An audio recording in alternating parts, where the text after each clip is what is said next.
Hello, and welcome back to One Conversation, the podcast where we believe one conversation can change a life. So, in today's episode, we're going to be rounding out the month of April, which, yes, is still Sexual Assault Awareness Month.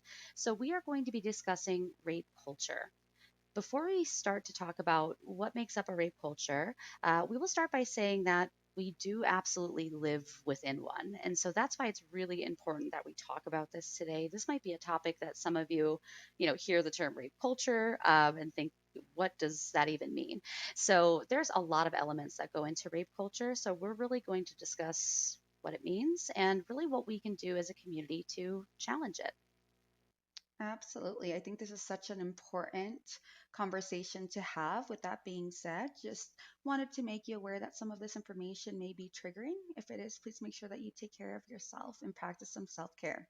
So, we are going to break down rape culture by giving you some examples, which can act as a definition or how we define what rape culture means. So, let's get started. Some examples of rape culture is blaming the victim, also known as victim blaming, right? And so we just discussed this in our last episode. So Yeah. definitely make sure to check that out. But, comments that you may hear is, she asked for it or they asked for it.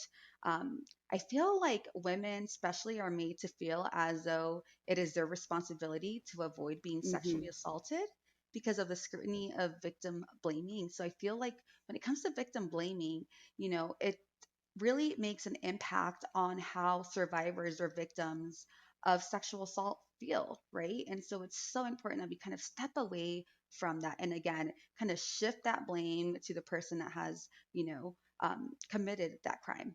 And then, another example of rape culture is trivializing sexual assault. And so, comments like boys will be boys, or how it is, or normalizing and minimizing sexual assault, right? I think that's also something important to really have in mind and know that it really causes harm when it comes to sexual assault, right? And we know this is a big problem that we have in our culture and then in our society. And so it's so important to be mindful of that and just be mindful that this is the reason why we have this rape culture. Absolutely. And I think that boys will be boys statement, oof, it's such a, it could be such a damaging statement, I think, for that specific reason, right? Of really sometimes protecting maybe really damaging behaviors, right? Or really maybe damaging attitudes.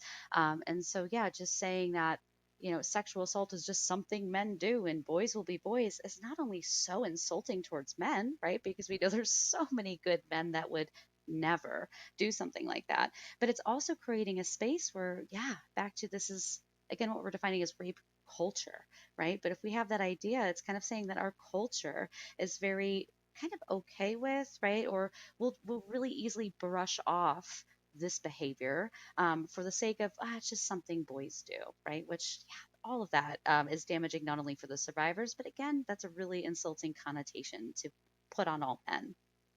And so, some other examples of what really makes up a rape culture, or kind of what goes into making up a rape culture, sexually explicit jokes, right? Or what could be called as rape jokes. I know I have been in circumstances of hearing extremely inappropriate jokes, and it's even at the end of the day, if someone tries to say, oh, it's certainly in no way intended.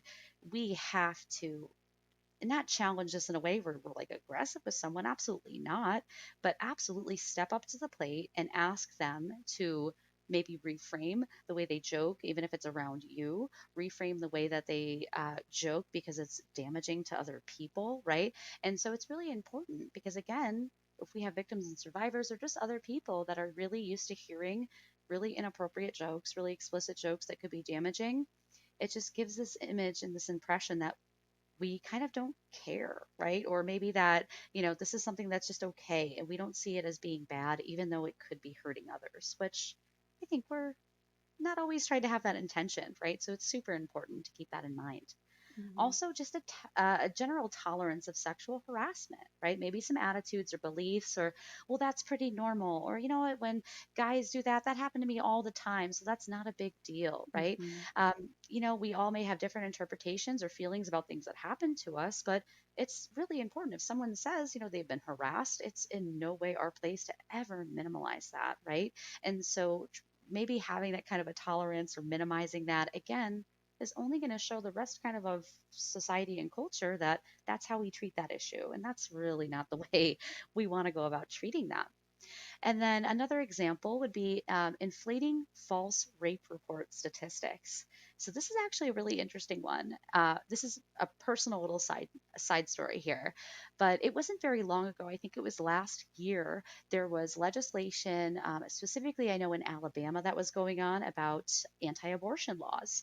And I just remember at this time a year ago, there were so many conversations I saw online between people that I knew surrounding this anti-abortion law. And I remember a really big argument that came out of, the reason being for or against. A lot of people were saying, well, people should have the right to. What if someone is raped and gets pregnant? This interesting thing that happened was I saw another side of the argument, people coming up to say people lie about being raped. So, people getting pregnant from being raped, a lot of that is falsely reported. And so things like that, right? It's just super interesting to see that. But it really showed me that this is a really common idea that a lot of people have, right? That they kind of don't believe that this does happen as often as it does. And so, yeah, that was just a really interesting kind of personal one for me. Absolutely. I mean, and we've seen studies, right, and data that show that it is very uncommon for someone to make false rape or sexual assault accusations. So, Yeah. we've actually seen, that data. It's not something that happens often. It's actually considered very rare and uncommon. So, thank you, Lisa. And Yeah. then a few more examples for you. Also, publicly scrutinizing a victim's clothing, mental state, motives, and history is something that is seen. I think not just when someone discloses, but also, through the court process, which is why there are a lot of victims that, are scared to report to the police because they know that they will be scrutinized, right? And Right. so what we've seen victims and survivors that are questioned on what clothing they were wearing and, how many sexual partners they've had in the past or their sexual history is being questioned.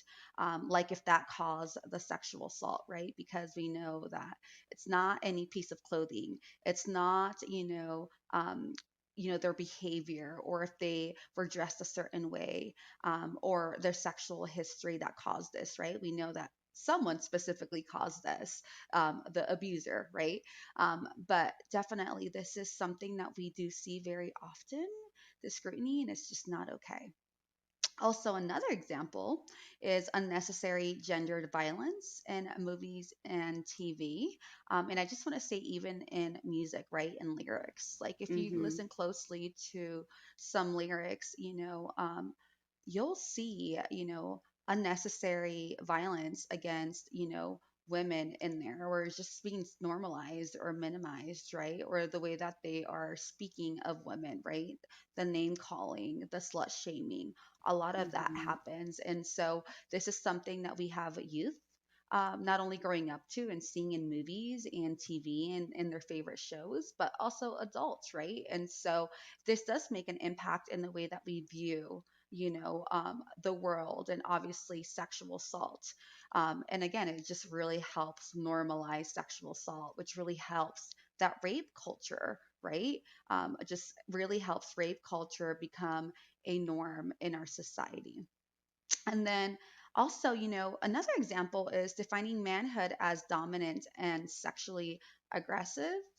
And oh my God, I just want to highlight that, in especially in the Hispanic culture, right? This is something that is seen as a norm, and is very visible, and also that I grew up with, right? This is literally a belief that till this day my dad has, right? he will make comments like, make sure that, his grandchild, my son, is, being a boy or being a man, or that I want to make sure that, I only allow him to do boy things, right? Or only give him boy colors and things like that. And making it seem like they do need to be dominant in some way or aggressive, right?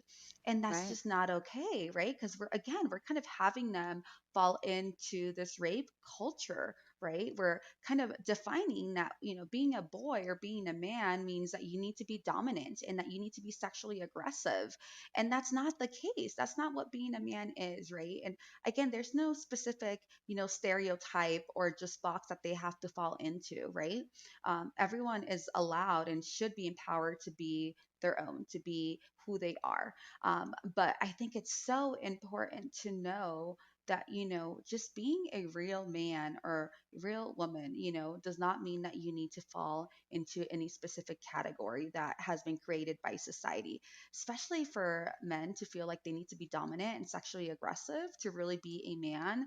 It's just not okay, right? Again, and this is something that we discuss with youth at a very young age, because we know that this is sometimes something that they are being groomed to be like, or feel like they are expected to be really tough and to be really aggressive and to portray, being really strong, when maybe they're going through something difficult and they would love to talk about it, but they are too afraid to feel weak, right? Or to not look Hmm. strong. And so I think this is something that we really need to work on. Definitely an attitude and belief that is just not okay, right? And again, that really adds to the rape culture. Absolutely. And I think it's so interesting because maybe some listeners are kind of like, okay, we're talking about rape culture, but now we're talking about gender, and now we're talking about, kind of like raising kids, and how does that play a part of it? I mean, everything, it's kind of interesting because all of our previous episodes, really kind of everything we've been speaking about, it all plays a part. And that's why I think some of these examples can seem a little bit broad, right? And we're not saying that maybe giving a child, like, I'll use air quotes for all listeners, masculine colored toys, right, is going to make them like sexually aggressive when they get older, and definitely. Hmm. But it's really interesting, right? Because if we're thinking about the way that we have gender expectations laid out for young men and young women in our culture, right? We're kind of setting them up on a fast track for behaviors later on that speak to who they're supposed to be as men and women, right? So, yeah, for young men, right, if they are given those, dominant toys and being kind of reared in that way, you have to be dominant, you have to be kind of aggressive and all those different things. Well, if they're caught up in that, they're going to be caught up in the gender roles down the line, right, when they're growing into adulthood. And we know those gender roles into adulthood are absolutely going to speak to that, right? Like what makes a man is a tough, usually straight guy that, gets the girls, right, and is able to talk about that. It's almost a part of status, right? And so, yeah, it's so interesting thinking about how all these things really do correlate and make a rape culture. And so, not only just that stereotype and that pressure for men, but for women as well, right? It's really important that we also think about, maybe the media messaging that young women are getting. So this is our next example, right? The media messaging of sometimes how women are defined as, or supposed to be submissive, right? And sometimes sexually passive, but we're also really taught that we have to focus on our looks. And in media, we're over sexualized and represented usually in ways that's about our body and getting value, right, from how we look and what we look like. And so thinking about that, right, thinking about that kind of maybe implication, right, for females to think that my image is all that's important, but also more importantly the image that that sends to young men, right, that women are almost here as a form of something for us to kind of appreciate, right, like objects for us to look at. So there's a lot of damaging and really insidious kind of messaging that goes along with that, right, that really does help perpetuate this rape culture that we live in. And so, even to break down, both men and women stereotypes a little bit more for these next two examples. So, kind of that pressure on men to quote unquote score, right? Or have, women in their lives, right? Kind of tales to tell their bros about this hot girl that I hooked up with, or how many women I've been with, right? We know that that kind of pressure, especially, we work with teenagers, right? We've spoken in a lot of high school classrooms, and we understand that this pressure really does exist, right? And it comes kind of from everywhere. JC spoke about the music, right? And the messaging. And I know so many songs that I hear on the radio, no matter what genre they're in, are usually about like what I'm looking like as a woman to kind of like get this certain kind of man, or kind of all the girls that I'm, interested in, and really about how I speak to women, how I view women. And so there's a lot of pressure for that, right?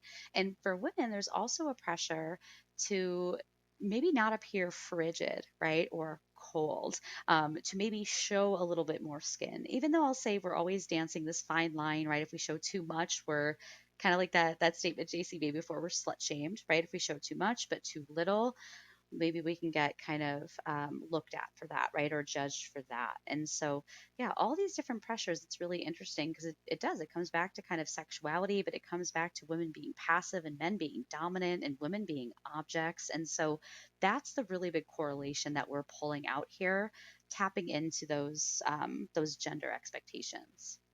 Absolutely. Yeah, I think that's such a great, important point, Lisa, because we definitely know that women are objectified and sexualized so often, right?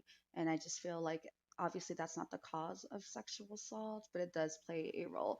And like Lisa Hmm. mentioned, a lot of what we're discussing is just intertwined, right? It Hmm. just like overlaps. And so sometimes it may seem repetitive, but it's just because it all correlates to the topic that we are discussing. And so another Absolutely. example of, rape culture is when someone is assuming that only promiscuous women get raped because, Hmm. this attitude and belief, has caused some women to avoid wearing certain clothing or drinking alcohol or walking home, alone at night. Because one, they either believe it, or two, they are just too afraid that, they're going to be judged if something does happen, or if they dress a certain way, or, they're just afraid that somebody may take it that way as well. Like, oh, because I'm dressed wearing like this, wearing this skirt or wearing this dress, it may invite someone to think that they can get further with me than, what I feel comfortable with. And it's just not okay, right? Any Yeah. piece of clothing is not an invitation for someone to feel like they can sexually assault you or not get consent from you, right? Drinking alcohol as well is not a reason to sexually assault someone, is not the cause of it either. And, I think everyone should absolutely be able to feel, comfortable walking home alone. I don't think it's okay for women to ever have that fear. And I have had that fear. And, I Yes. have not been in this situation lately or recently where I've had to walk home alone at night. So I don't know how I would actually feel. As of right now, I think I would feel okay just because of the community that I live in, right? And where the location of my home is. But I can't imagine, feeling this way every day or walking home from college. And I know, family members who are attending college and don't feel this way, right? They feel scared to walk home alone, or, Yeah. would never dare to do that after they've gone, to have a few drinks at the bar or to hang out with some friends, right? And so this is absolutely not okay for women to feel unsafe and to feel like, they cannot walk home alone, or, they can't wear something, a piece of clothing specifically, and walk home alone because of it. Like if that may, open up that invitation for someone. So again, we want to make sure that we're kind of stepping away from this and knowing that a piece of clothing or, someone drinking alcohol is never an invitation or the cause of someone being sexually assaulted. Um, you know, Absolutely. and I just want to highlight that sexual assault does not discriminate, right? We've mentioned this many times. This can happen to anyone, any gender, right? But we do know that women experience sexual assault at a higher risk. There's times where you'll see me say she, or, women experiencing certain experiences because of it. Another, example of, what adds to the rape culture is assuming that men don't get raped, or that only weak men get raped. And so Hmm. again, like I just mentioned, sexual assault does not discriminate. It can happen to anyone. It's not based or caused on the level of someone's strength, right? It has nothing to do with that, right? We know that it has everything to do with power and control, and sometimes, the opportunity that somebody may take advantage of, but it has nothing to do with, someone's strength or, if they look strong enough. It has nothing to do with that, right? So it can happen to anyone. And if a man did experience, sexual assault, it was not because they were weak or they looked weak or they just seemed vulnerable, right? And so I think it's so important to highlight that as well, because again, it does not discriminate. And then Yeah. refusing to take rape accusations seriously is something that I just want to say, it really upsets me to just see or ever witness this, right? I Yeah. think, this also, again, adds to the rape culture, right? When you're minimizing, sexual assault and sexual violence, you're adding to, the rape culture and really normalizing the rape culture, right?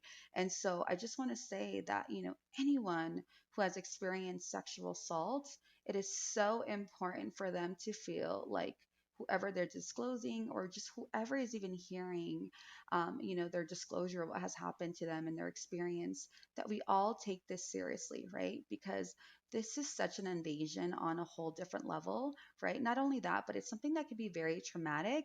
And then to see someone not take it seriously, it can also be very triggering. So not only does this person feel, invaded, and then, experience something so traumatic, and, not only were their boundaries and safety, crossed, but now they are having to deal with backlash or scrutiny, or, someone either, refusing to take it seriously, or, blaming them. So again, let's just be very mindful in the way that we respond, because it is very difficult to be in a situation like that. And then, Absolutely. yeah, and I think also, teaching women to avoid getting raped, that type of attitude and belief, again, just really adds to the rape culture. So, there's no such thing as teaching women to avoid getting raped, okay? We need to teach men and anyone, because again, we know that, it does not discriminate against anyone. And also, the abusers can be anyone as well. uh, but Hmm. it's so important to teach, every individual that violence like this should not be perpetrated, right? And so really, instead of avoiding, teaching women to avoid getting raped, you should really teach, all individuals that raping someone is not okay, that sexual assault is not okay, right? Yeah. We don't want to put that, responsibility on the victim survivor again, because like I mentioned, they're already experiencing so much. Lisa, is there anything that you would like to add to that? I just think I'm so happy that you made a point to mention that, because and it's interesting too. I think for so long that's been the primary way that we educate on sexual assault, right? Or trying to prevent sexual assault. It usually is never, it, at least in my time, right? I remember being in high school. I remember all of us 11th grade girls being brought into the gymnasium. We were given a lesson on how to say no and how to like front kick an attacker away, right? I remember at the time thinking, okay, well, it's good to, I guess, feel empowered, but why are you just teaching us this? Why aren't you having a conversation with the boys, right? Like, why aren't you teaching them to not do this if that's supposedly what they do, right? And I just remember being in high school and noticing that, right? And thinking like this is an interesting way for you to try to like keep us Hmm. safe. Again, and this is such an insulting way to think about it, right? If these supposed boys are going to be maybe all of our possible attackers, then yeah, why aren't you having a conversation with them about not attacking someone, right? So it's really interesting, that that's usually the go-to, right? It's Hmm. all this laundry list of things that women can do, right? Travel in packs, have your keys between your fingers, have your mace, don't go to parties, don't drink too much, don't dress a certain way. But the sad thing is, we know that none of these things actually cause the crime. We know women who have been in groups of friends who have not drank, who are wearing the most non promiscuous outfits. We know that this happens regardless, right? Hmm. And so it's really interesting to think about that. And I just actually had a conversation. My youth leaders and I throughout the month have been having several conversations, regarding victim blaming and rape culture. And so we just had a conversation about victim blaming, and we were talking about, it'd be interesting. So, say if there was a situation, we propose this, say if there's a situation where someone, accidentally left their keys on top of their roof of their car, right? If someone comes along and decides to see this vulnerable situation of someone, left their keys there, but decided to pick up the keys and open the car and then take that car, would you really blame that victim for leaving their keys? Or would you still just say this person should never have taken that car? It does not Mm-hmm. matter if the keys were there or not. You just don't steal a car, right? Mm-hmm. And so it's interesting. We see again just a different kind of level of victim blaming here and a different level of just the way that we think about a lot of this stuff when it comes to sexual violence. And so, yeah, again, that's why a lot of this stuff, it seems like we're kind of, pulling a lot of different concepts together. But JC's right. This is all kind of all these small pieces are threads of this bigger fabric that is rape culture. And every strand, whether it be the gender expectations, whether it be normalizing sexist jokes or the kinds of media we're exposed to, these are all just little threads that again make up this whole fabric that rape culture is. And so, Absolutely. there's more examples than that. I mean, that's just really kind of capturing what really goes into the way that we normalize or, that rape exists within our culture, the ways that we respond to it. And so, again, there could be more examples than that. Those are some of the most common. But what we also wanted to do now is kind of provide the flip side of this, right? We love doing that. We love leaving you with not only what to look out for, but what we can do, right? We like to be empowering here. So, here's some things that we can kind of do to combat rape culture and victim blaming in our society. So, the first examples I'll give out number one, avoid using language that objectifies or degrades women.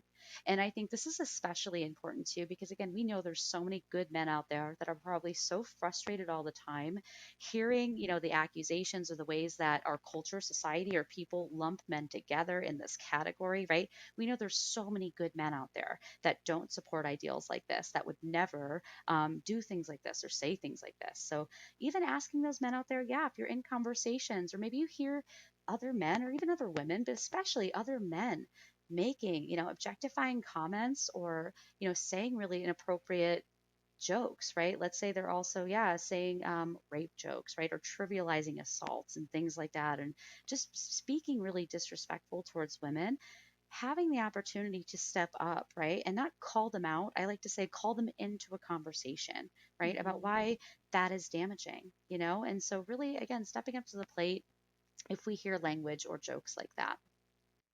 Absolutely. And here are some other things that you could also do to really combat that rape culture and victim blaming. If a friend says that they have been raped, it's really important to take your friend seriously and be supportive. I think it's something that, can really make a big difference, right? When it comes to somebody disclosing or talking about their experience, right? The way that you react can really be a really critical moment for them to either, continue to get help and seek that help or to not get help and keep it to themselves, right?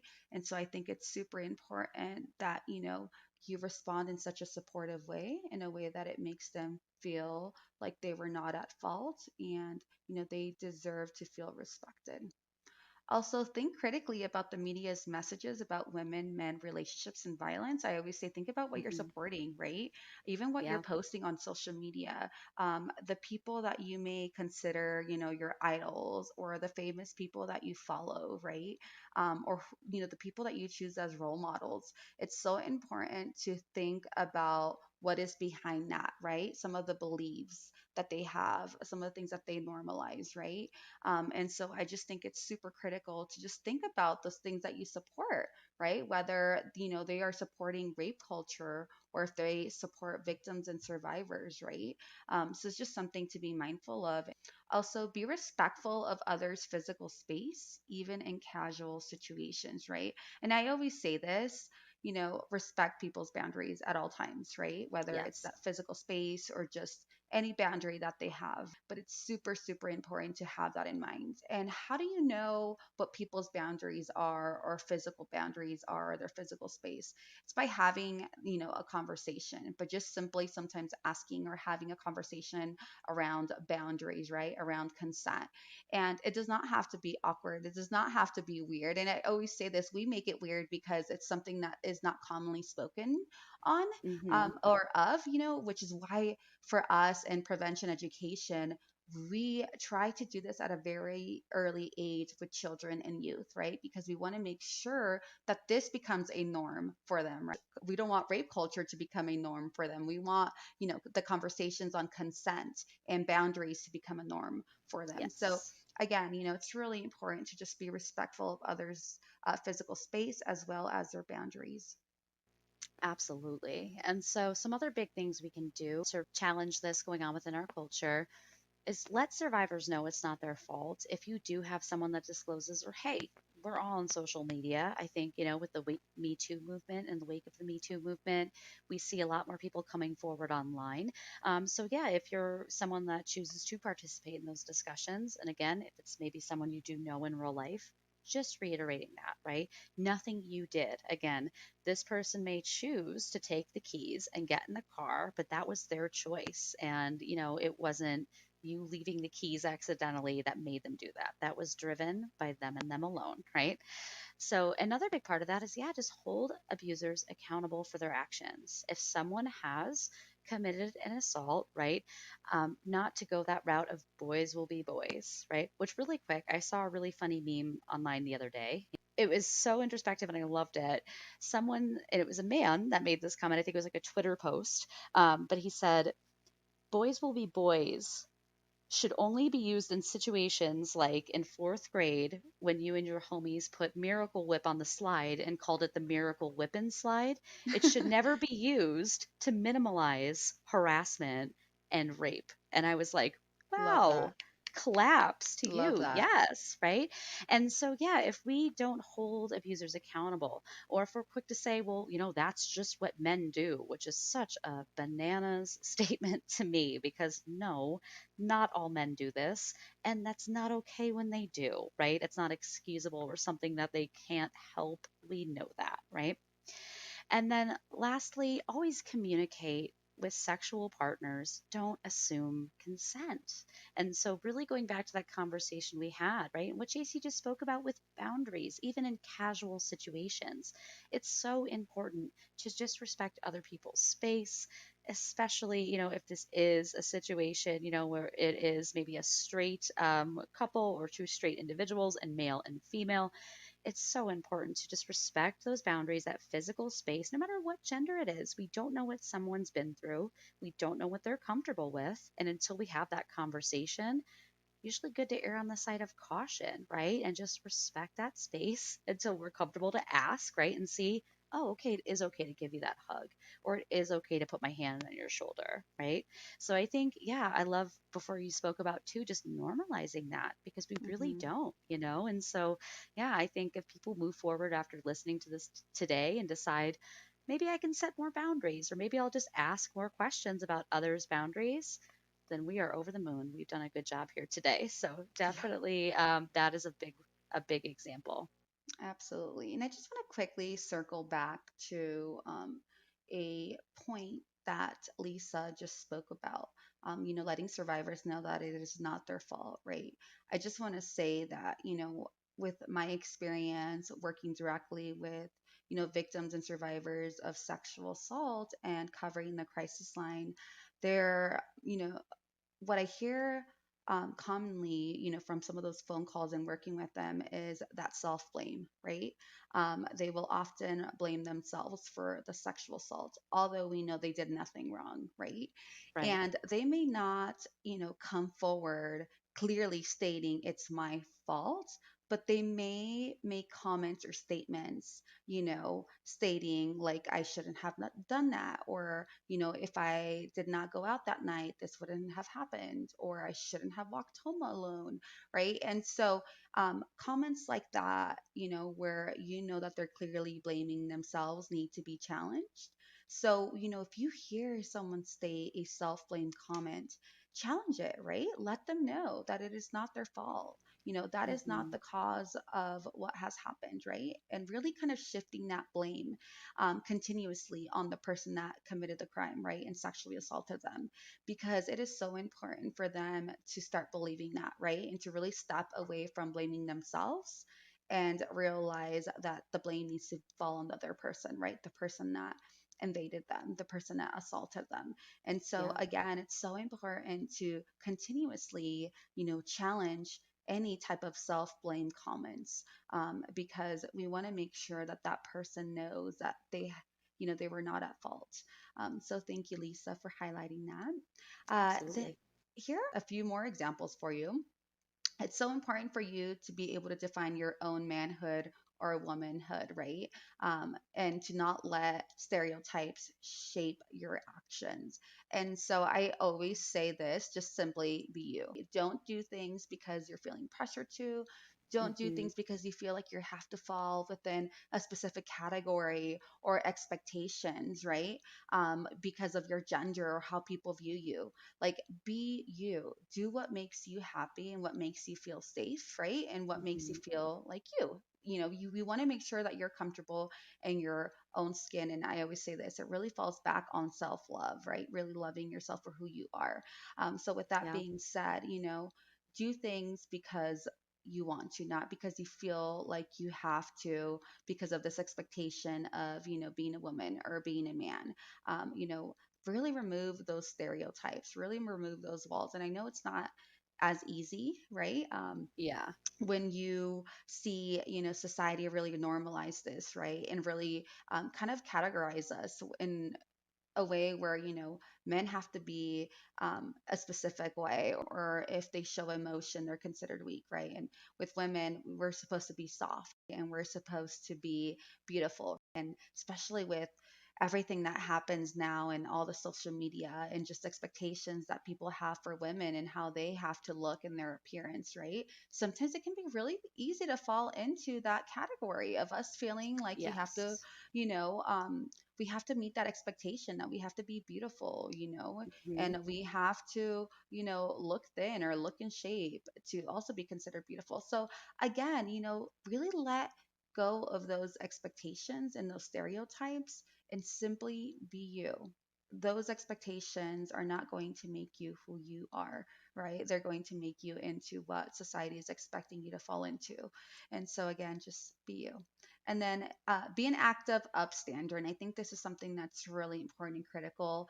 I think, many times, sometimes we see things happen and it's really difficult for us to challenge them, or we don't speak up, right? And maybe we wanted to speak up, but for some reason we felt like we shouldn't have. And again, because Hmm. sometimes that type of behavior is not normalized, and I refer to it as being an upstander, because speaking up sometimes is not something that one is normalized or taken well at times, unfortunately. But it's super, super important that you get involved and that you become part of the solution, right? And we need people like you to speak up and be upstanders. It can really help not only hold, the person that is causing harm accountable for their actions, but also it really helps not minimize certain situations that don't need to be minimized, right? That really need to be seen for what they are. And so again, be an active upstander. If you see something, speak up. It's so important. You don't know the difference that you can make in that person's life. And again, I know it's not always easy, but it's definitely worth it. Right. I mean, I just remember so many situations in my youth, right? Maybe being amongst peers and maybe hearing things or seeing things happen that I just kind of wasn't okay with. And at the time it was really challenging, right? So I understand, especially now, the immense pressure there must be for young men, how hard that could be if maybe you're in a group of other young men and they do make those sexist comments. So they do start making those jokes and everyone else is laughing along, but I'm uncomfortable. That could be so hard to step up and challenge that. But it really goes back to, again, kind of what we talked about before, which is that normalization, right? If we see more people do it, people will follow. And I Hmm. think it's interesting. We just live within such like a judgy culture, I think, to begin with, the social media, and everyone has their own opinions and everyone's an expert on their own things, and we can share those opinions so easily. And so the more I think we see that people step up, they do what you just said, define their own manhood and womanhood. They stand for their own morals and values. They are people that get respect, and they're people that could very assertively say, like, hey, that's not really okay, or I really don't Hmm. appreciate that you talk like that, or that's really hurtful. You should really, just rethink how you joke around if you want to just be funny, because that could be really hurtful, right? So we understand there's pressure and challenge there, but again, I think if enough people were brave enough to challenge this narrative, to challenge these typical ideals, these typical, cultural responses, we'd have a lot more people comfortable to follow, because I know there's a lot of people out there. I know there's so many girls that don't appreciate the conversations that happen when there is slut shaming of other girls, or talking about, maybe their sexual history and rumors and what she looks like. I know there's other men that get upset when they hear those comments and they hear men speaking about women. I know there's so many that probably want to come to the table. They just don't feel like they can, because they don't feel like right now there's space at the table where they're safe to come to it, right? And so, yeah, Absolutely. we really encourage everyone today to really take that space at the table. Like JC said, really be an active upstander. Yeah, and I just want to say sometimes that could really create a great opportunity for the other person to gain some knowledge and education, because it may be that they grew up seeing those things or having that perspective, right? Or that belief. And so that may be their norm, right? And they may not know Hmm. anything outside of that. And so sometimes when we do challenge, certain comments or certain actions, it could really become a learning lesson for them, right? And a great education opportunity, for them to get to know, the different side, or for them to really just shift their view. And so again, yeah, like it's definitely so important to challenge that and to know that it can really make a difference. And just really quickly want to give an example, because there are situations, we do this type of work, but there are situations where sometimes, I'm like, should I speak up, should I not? And I always tell Hmm. myself, just go for it, because I will Yep. regret it later. Then I'll later on think about, that situation and just wonder why I did not speak up, and just be really upset with myself for not speaking up, right? Like I should have done Hmm. that. And so as there was a situation where there was like a family, friend gathering, and there was some family friends there that were making comments that to me were very insensitive in regards to domestic violence. And there was like victim blaming, like, oh, she probably did something that she shouldn't have done, so he just probably put her in line, right? And to me, I was like, it hurt my stomach to just hear that comment, right? And I Sure. thought to myself, like, everyone's having such a wonderful dinner. Like, do I really want Right. to address this right now? Right. And I'm like, I could definitely do it privately. And that's usually my go to. Like, let me just speak directly to this person. But because everyone was laughing about it, well, not everyone, but some people that were near that person, I was like, Hmm. no, I need to make this like, a public comment pretty much. And so I was like, no, there's never a reason to hurt someone in that way, right? And I was like, that's considered abuse. And I just said, you have a mom and you have a sister. Like, how would you feel if someone found any excuse to physically hurt them? What would come to mind? Would you justify it? Like if someone hurt your Hmm. mom, would you justify that, she probably did not do something that she should have done? And his jaw just dropped to the ground. He was just like, did not know what to say. Everyone was super quiet. And then I told him, I don't mean to put you on the spot, but I think this is an important conversation to have, because I hear this very often. You're not the first person I hear this from. And Right. he didn't have much to say, and everyone kind of stayed quiet. And in my mind, I'm like, oh great, I just ruined dinner, like I shouldn't have said something. But right after dinner, he came up to me and said, thank you for saying that, because I would have Hmm. never thought about that. And he's like, I adore my mom, I would never be okay with Oh, anyone ever hurting my mom, and especially my sister. And so he was like, I didn't think about it in that way, but when you think about the people that you love, you don't think something like that would ever be okay. And I'm like, yeah, exactly. And that's how we should think of any person, right? No one ever deserves to feel right. hurt. And so for me, it was just like, it just gave me that validation of it's so important to speak up, because it can be a learning lesson for someone. And it's not that we want to give someone a lesson that, that's not the purpose of us speaking up and being upstanders, the purpose is to know that we are not going to normalize behavior like that, right? Or minimize certain actions, especially when it has to do with violence, right? And it's our way of making a movement and making a change, because you can really create change by speaking up. So, with that being Absolutely. said, just thank you. And I just wanted to give that little piece before we moved on to our next part. Yeah, no, and I love that. And I appreciate you sharing that so much, and I think about so many situations I have been in where, something like that has happened. And it's so interesting because I've been in situations where, immediately there is kind of that good rapport. That person really takes that in that moment.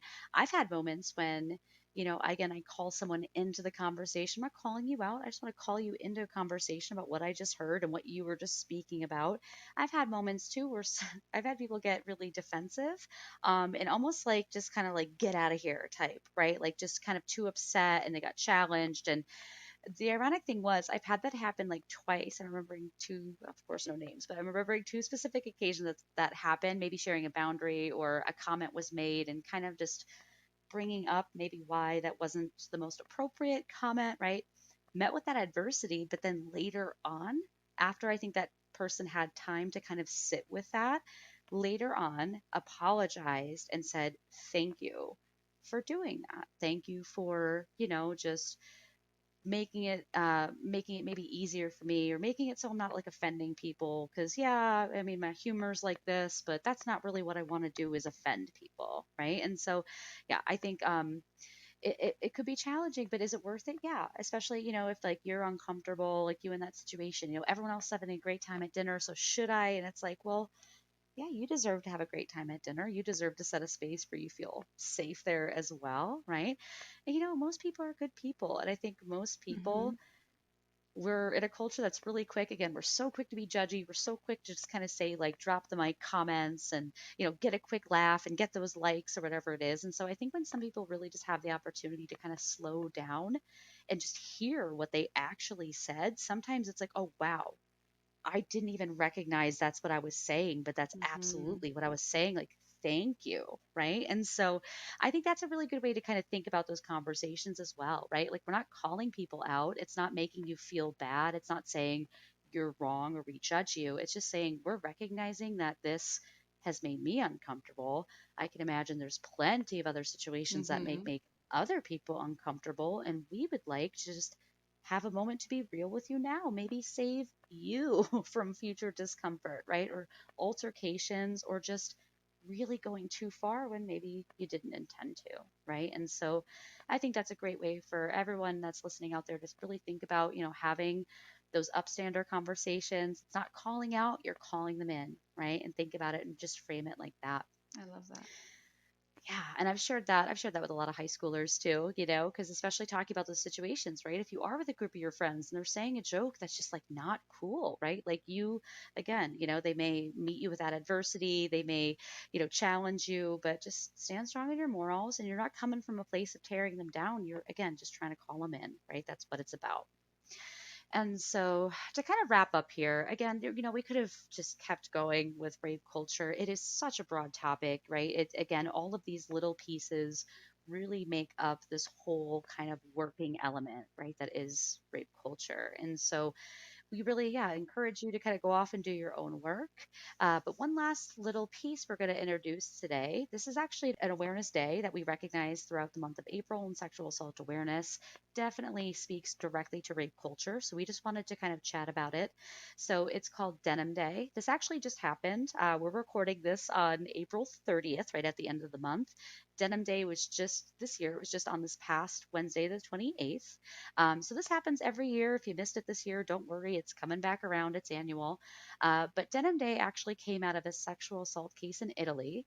So this was back early 90s. An 18-year-old girl was taking driving lessons, and her driving instructor, who was 45 at the time, during a driving lesson, had her go to an isolated road, ended up taking her out of the car and forcefully assaulting her. So this was reported. I think immediately she reported this. This person was prosecuted. They were put in jail. Years later, they did an appeal. And so what happened was the argument was she was wearing such tight jeans that everything was consensual because she had to have helped take them off because they were so tight. This became known as the jeans alibi. So essentially, this really enraged people because he was released, right? The conviction was overturned for a period of time. Once that happened, he was released. People in Supreme Court were just outraged by this. And so individuals, especially women in Italian parliament, started in protest wearing jeans to work to really kind of say that, no matter what, this is not excusable. Her jeans or what she was wearing that day is in no way, an invitation or implies consent. And so this really, and I will say, they did end up going back to court. And I think that conviction, again, was overturned. So he was put back in jail. But this really started just, again, kind of a larger conversation, right? Especially during that time with protesting. It was picked up by a organization in Sacramento called Peace Over Violence, and they created the Awareness Day. So now every month of April, I think it's the last Wednesday. I think it alternates. I believe it's the last Wednesday of April. But yeah, so every last Wednesday, they encourage others to wear denim, wear jeans in some way to protest pretty much all the myths about why women and girls are assaulted and debunking kind of that victim blaming element of it was what they were wearing, right? And so, Hmm. yeah, we encourage you to, if that's the first time you're hearing about Denim Day, there's a whole website set up for this. I'll link it below so you can kind of head there, get more of the history, more of the awareness, the campaigning that they do. But yeah, we encourage you to definitely check that out if that's the first time you're hearing about this. Absolutely. I love this protest and the purpose of it. And I think it's such a great way to get involved as well. So if you're wanting to get more involved and be part of the movement, this is a great way to do so. And so, we are, getting to our end of our episode together. But, we wanted to just say that it's so important for sexual assault to not be normalized and minimized in our society, right? And we believe that we can definitely change this and remove that rape culture. So let's not normalize it and let's expose it as what it is, which is violence, right? And an invasion of someone's boundaries. And I think it's so important for us to, use our voices and speak up and be upstanders. So, again, we want to make sure that we stand united and we need everyone's support because we know with this type of work, it takes a village. So we hope we can count on you. With that Yeah. being said, I feel like after such a heavy conversation, we Hmm. are definitely due for some self-care and some Yes. meditation. So let's go ahead and practice some self-care. Go ahead and get yourself in a comfortable position. Once you're in a comfortable position, if you are comfortable, go ahead and shut your eyes as you start to relax. Take a deep breath in and now a deep breath out, emptying your lungs entirely. And so let's do that again. Take a full deep breath in slowly and take a deep breath out slowly. Go ahead and take another deep breath in and breathe in strength. Then go ahead and breathe out tension. Continue to relax and take a full deep breath in. Breathe out. Continue to take a deep breath in. Breathe in some kind words for yourself. Go ahead and exhale and breathe out any negative thoughts. Allow yourself to sink into comfort and relaxation. Create a visual for yourself in your mind. Maybe create a waterfall or sunlight or anything that brings joy. Continue to take a deep breath in and out.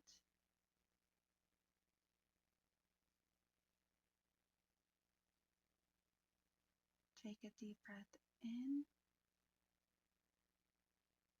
and breathe it. And a deep breath out.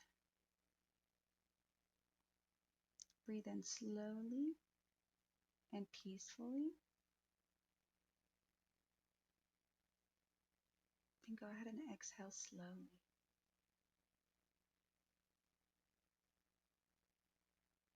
Continue to take a deep breath in slowly.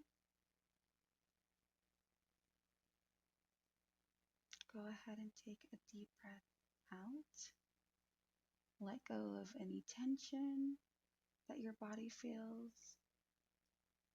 Relax your jaw, relax your face. Listen to your heartbeat and breathing. Make sure that when you're taking deep breaths in, you're doing it slowly and relaxed. If you have any random thoughts in your mind, simply try to let them go. Watch your thoughts come and go like clouds in the sky.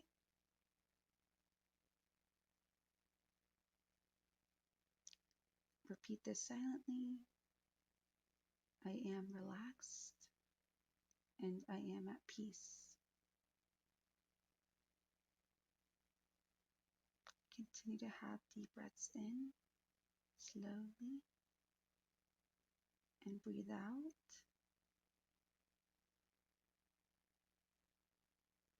You are relaxed, calm, and centered. Pay attention to your heart rate and breathing. Continue to breathe steady.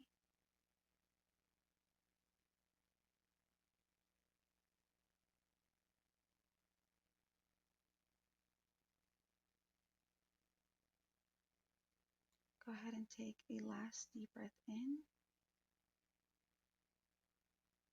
and slowly exhale.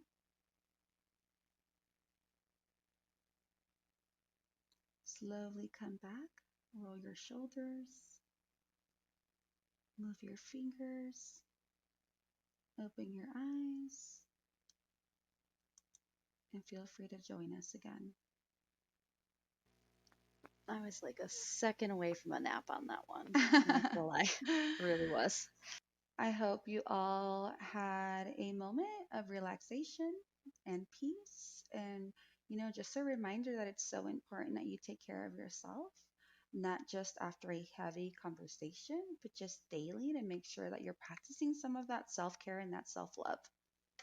Absolutely. And JC, thank you so much for that. Your voice is like so calming. That was so nice. I'm sure all the listeners that participated in that as well maybe had a moment of almost falling asleep like I did. So thank you. Thank you. Especially, yeah, especially after that big conversation, right? Again, we know this almost, it might have seemed like we were just kind of like tossing out a whole puzzle onto the table, right? And there's all these pieces turned upside down and wrong and right ways. And, but honestly, even though it did seem like a lot of pieces, these all really fit together, right? And so it's really important. That's why this does seem like such a big conversation because there's so many things that really do make our culture into a rape culture. And Hmm. again, it's really up to us. It's up to us and how we normalize. It's up to us and how we respond, how we speak to victims and survivors, how we protect potential perpetrators and abusers. And so, yeah, it really comes back to us. And so that's why we're going to say a big thank you to all of our listeners out there that were a part of this conversation today, taking in some of this knowledge, challenging some of those norms. And so we really appreciate you being here. Thank you so much. And we hope to see you during our next conversation.